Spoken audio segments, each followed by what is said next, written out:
4 more match points left. It's the tie to serve now.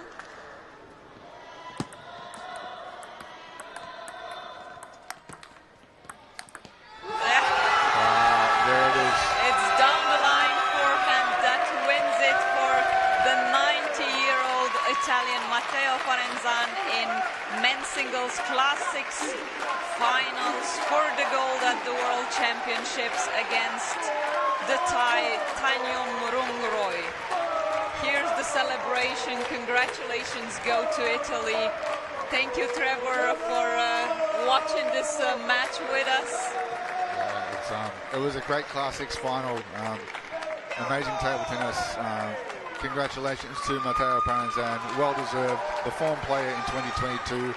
A lot of people's tip that he was going to win this tournament, and totally amazing player. And Rungroja Thainiyoma, he also played a great game, but just didn't have it in the final game.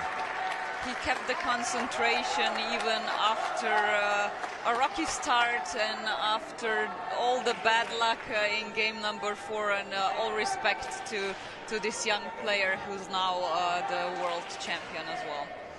We have one more final coming up in our broadcast tonight. Switch to table number 2 for women's singles Class 5 at 8:45.